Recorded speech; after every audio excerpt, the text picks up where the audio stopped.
بسم اللہ الرحمن الرحیم۔ السلام علیکم دوستو، صبح ہی صبح خاوند اور بیوی کا خوب جھگڑا ہو گیا۔ بیگم صاحبہ غضبناک ہو کر بولیں، بس بہت کر لیا برداشت، اب میں مزید 1 منٹ بھی تمہارے ساتھ نہیں رہ سکتی۔ میاں جی بھی طیش میں تھے، بولے میں بھی تمہاری شکل دیکھ دیکھ کر تنگ آ چکا ہوں، دفتر سے واپس آؤں تو مجھے نظر نہ آنا، اٹھاؤ اپنا ٹین ڈبہ اور نکلو یہاں سے۔ میاں جی غصے میں ہی دفتر چلے گئے۔ بیگم صاحبہ نے اپنی ماں کو فون کیا اور بتایا کہ وہ سب کچھ چھوڑ چھاڑ کر بچوں سمیت میکے واپس آ رہی ہے، اب مزید نہیں رہ سکتی اس جہنم میں۔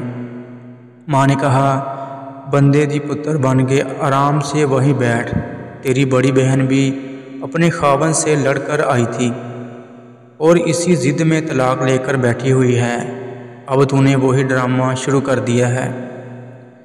خبردار جو ادھر قدم بھی رکھا تو صلح کر لے میاں سے، اب وہ اتنا برا بھی نہیں ہے۔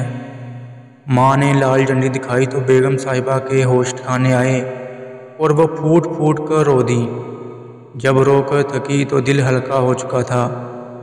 میاں کے ساتھ لڑائی کا سین سوچا تو اپنی بھی کافی غلطیاں نظر آئیں۔ منہ ہاتھ دھو کر فریش ہوئی اور خاوند صاحب کی پسند کی ڈش بنانی شروع کر دی اور ساتھ اسپیشل کھیر بھی بنا لی۔ سوچا شام کو خاوند صاحب سے معافی مانگ لوں گی، اپنا گھر پھر بھی اپنا ہی ہوتا ہے۔ شام کو خاوند صاحب گھر آئے تو بیگم صاحبہ نے ان کا اچھے طریقے سے استقبال کیا، جیسے صبح کچھ بھی نہ ہوا ہو۔ خاوند صاحب کو بھی خوشگوار پر حیرت ہوئی۔ کھانا کھانے کے بعد خاوند صاحب جب کھیر کھا رہے تھے تو بولے، بیگم صاحبہ کبھی کبھار میں بھی زیادتی کر جاتا ہوں، تم دل پر مت لیا کرو، بندہ بشر ہوں، غصہ آ ہی جاتا ہے۔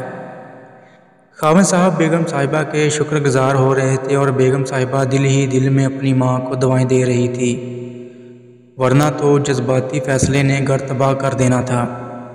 سبق: اگر والدین اپنی شادی شدہ اولاد کو ہر جائز ناجائز بات کو سپورٹ کرنا بند کر دیں تو 90% بگڑے والے رشتے بچ جاتے ہیں۔